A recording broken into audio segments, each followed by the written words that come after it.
Lalitha jewellery T நகர் இப்போ 1 இல்ல 2 showroom, மோர் space, மோர் range. பிரம்மாண்ட திறப்பு விழா ஏப்ரல் 20 அன்று அதே உஸ்மான் ரோட் வளாகத்தில் லலிதா ஜுவல்லரியின் இன்னொரு ஷோரூம். 2026 சட்டப்பேரவை தேர்தல் முடிவுகள் ஹங் அசம்பிளியா வர்றதுக்கான வாய்ப்பு இருக்கா? தொங்கு சட்டப்பேரவையா அமைவதற்கான வாய்ப்பு இருக்கா?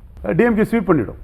எஸ் சார், தமிழக மக்கள் இந்த மாதிரி ஹங்கு இப்போ பெரும்பாலும் விரும்புறது கிடையாது. 1-2 வாட்டி தான் அது மைனாரிட்டி கவர்மெண்ட்டாக வந்திருக்கு. அதுவும் கூட்டணி கட்சிகளோட பலத்தில் பண்ணிடுவாங்க. ஏன்னா நம்ம ஹங்கு போவாது. மற்றபடி ஏதோ ஒரு திராவிட கட்சிகள், அதாவது போன வாட்டி திமுகவுக்கு இருந்தது அந்த 3-4 விழுக்காடு தான் அந்த வாக்கு விகிதாச்சாரம். அந்த 3-4 விழுக்காடு இன்றைக்கி இல்லை. இன்னைக்கு கிட்டத்தட்ட சமதளத்தில் இருக்குது. It is anybody's game.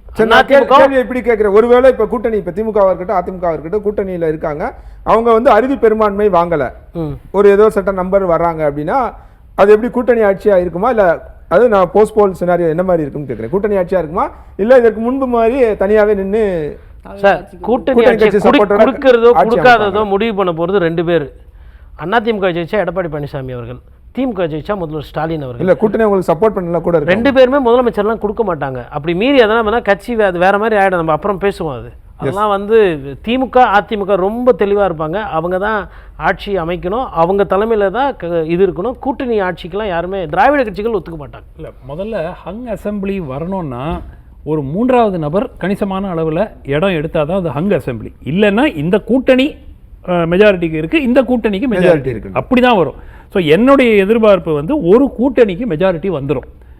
ஒரு கட்சிக்கு தனியாக மெஜாரிட்டி வருமானு கேட்டிங்கன்னா தெரியாது. ஆனால் உறுதியாக வரல அப்படின்னா அது எப்படி இருக்குன்னு கேட்குறேன். வரல அப்படின்னா அதோட சினாரியோ இல்லை. என்னை பொறுத்த வரைக்கும் தமிழ்நாடு கூட்டணி ஆட்சிக்கு ரெடியாக வேண்டிய ஒரு தருணம் வந்தாச்சு. நான் முதலிருந்து சொல்லிட்டு இருக்கேன், ஈவன் ஒரு கட்சிக்கு மெஜாரிட்டி வந்தால் கூட தார்மீக ரீதியாக அவங்களால தாங்க நீங்க ஜெயிச்சிருக்கீங்க. அவங்க தனியா போங்களேன். திமுக கூட்டணில காங்கிரஸ் அந்த காங்கிரஸ் கேட்டது 100% நியாயங்க. காங்கிரஸ் அந்த முழக்கத்தை சொல்லுவாங்க, அதிமுக பாஜக அதை சொல்றதுக்கான இந்த முறை உறுதியா நான் சொல்றேன், அதிமுக கூட்டணியில மெஜாரிட்டி கிடைக்கலன்னா அது கூட்டணி ஆட்சி தான். அதுல டவுட்டே கிடையாது 1%. ஆனால் என்ன வித்தியாசம்னா இந்த வாட்டி திமுக கூட்டணி மெஜாரிட்டி அவர்கள் காங்கிரஸ் இருந்தால்தான் ஆட்சி அமைக்க முடியும் என்றால் காங்கிரஸ் தியாகம் செய்யாது. முன்னாடி மாதிரி பரவாயில்ல நீங்களே இருந்துக்குங்க, நாங்கள் வெளியிலிருந்து ஆதரவு கொடுக்குறோம் அப்படிங்கிற மாதிரி அந்த நிலைப்பாடு போனால் காங்கிரஸுக்கு அது மிகப்பெரிய பின்னடைவாக இருக்கும். அந்த மாதிரி செய்ய மாட்டாங்க. ரைட் திரு சபி. தமிழக மக்கள் டிசைசிவாக தான் ஓட் பண்ணுவாங்க. இது வரைக்கும் அப்படி தான் பார்த்துருக்கோம். அது 3 முனை போட்டி, 4 முனை போட்டி, 5 முனை போட்டி, 7 முனை போட்டி, எத்தனை முனை போட்டி வந்தாலும் அவங்க யாருக்கு வாக்களிக்கணும்னு நினைக்கிறாங்களோ அதை உறுதியாக முடிவு செய்து வாக்களிப்பாங்க. அதே மாதிரி புதியவர்களுக்கும் வாய்ப்பு கொடுக்கணும் அப்படின்னா அந்தந்த பகுதிகளில் எந்தெந்த இடத்துல அவங்க விரும்புகிறாங்களோ அதெல்லாம் முடிவு பண்ணி தான் வாக்களிப்பார்கள். இதை அவங்க ரொம்ப டிசைசிவாக பண்ணுவோம். இந்த எலெக்ஷனை பொறுத்த வரைக்கும் ஒரு பேன் தமிழ்நாடு ஒரே ஒரு ஒரு ஒரு நரேட்டிவோட திமுக இந்த தேர்தலை சந்திக்கிறதானா இல்லை. அதே மாதிரி அதிமுகவுக்கு அந்த மாதிரி ஒரு லார்ஜர் நரேட்டிவோடு அவங்க சந்திக்கிறாங்கன்னா அப்படி இல்லை. பாக்கெட்ஸாக எலெக்ஷன் மாறுது, களம் என்பது மாறுகிறது.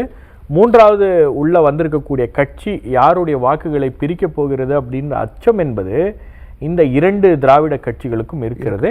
அதே போல் மக்களுக்கும் இந்த 2 திராவிட கட்சிகளுக்கு வாக்களித்து அழுத்து போயிருக்கக்கூடிய ஒரு சென்டிமெண்ட்டும் ரொம்ப ஸ்ட்ராங்காக இருக்குது. அது எப்படி களத்தில் மாறும் அப்படின்றத நம்ம பார்க்கணும்.